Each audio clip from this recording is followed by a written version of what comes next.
you've just adopted a dog who is not hitting it off with your resident dog or dogs, this is actually very common, and the reasons for it can typically be boiled down to two things. One, dogs literally have the emotional maturity of human toddlers. Add a large dose of stress and confusion to that cocktail, and you do not have two sophisticated problem solvers on your hands. Two, the relationship has been expected to progress faster than these chaotic neutral toddlers are ready for. Shelters see a lot of dogs returned in those first 2 weeks because things aren't going well between them and the other dogs in the home. And for some, it is a true personality clash and just not a good fit. But I honestly believe, having fostered and adopted out a lot of large breed behavioral needs dogs over the years, that time, patience, and vigilance will resolve most, if not all, of the issue. And I don't want to discredit anyone's efforts by saying it's always an easy transition period. It is not. And I don't want to say that escalated disagreements between dogs aren't scary. They are. What I am saying is that if you would like to work on this, the odds are in your favor. If you're watching this video and you're panicking because you've already introduced the dogs and things aren't going well, treat this as a reset, because we will discuss what you can do differently this time. Mistake number one, walking the new dog straight into the house while the resident dog is inside. If they feel even this defensive of their home or people, they are going to wonder what the new guy is doing here without their permission. Do this instead. Start the introduction with a parallel walk on neutral territory. This video from Kelly Dewar is a really great example of that. Mistake number two, letting them physically interact on or off leash before they're both completely chilled out. You are looking for very much a I could take it or leave it vibe toward each other. If they are still vibrating with energy, stiff or fixated on the other one, do not pass go. Do this instead. Tire them out separately first. The more energy they expend before an introduction, the less they'll have to spend on anxiety and poor decisions during.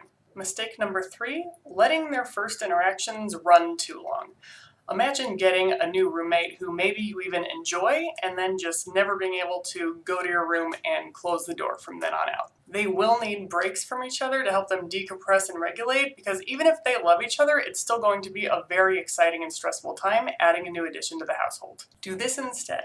Allow for short initial dropped leash interactions with each other once all body language signs point to a non-event. And I mean dropped leash as in dropped leash. You're just going to leave it dragging on them. If there's an issue, it will be much safer and easier for you to get in there and separate them. After the initial introductions, continue to separate regularly and always when unsupervised for a while.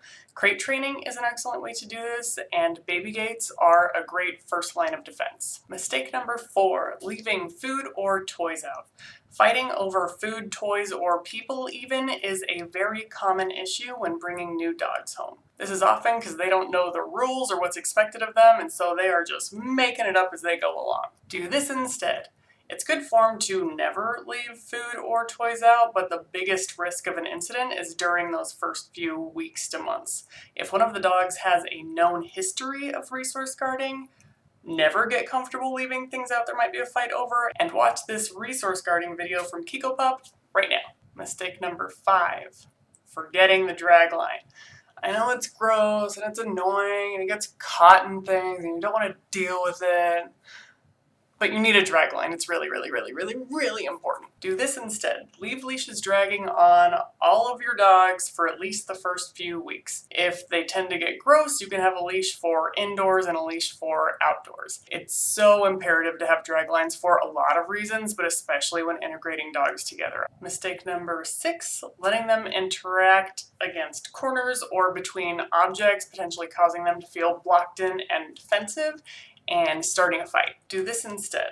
Look around and identify potential problem areas and be vigilant about monitoring them. You can move furniture around or block off access to prevent it being a setting they find themselves in. Mistake number seven, giving your new dog whatever they want, whenever they want it. We certainly over-anthropomorphize our dogs, but I will die on the dogs are toddlers hill. And what happens when we give toddlers whatever they want, whenever they want it? Yeah, they become reality TV personalities. Do this instead. Establish a routine and stick to it. Why? Both dogs are going to be very confused about this giant life and relationship change. That confusion fuels a lot of the stress. So once dogs have a grasp on the daily agenda, a portion of that stress is eliminated. Anyway, there's always more, but it really boils down to remembering that dogs are toddlers and taking the relationship slower than you think you need to. If it still doesn't work out, that may happen, but if you are struggling and have stayed with me for this much of the video, thank you for being willing to try. That is honestly the most we can ask, and your pets are very lucky to have you. For more on decompressing your new dog, watch this video.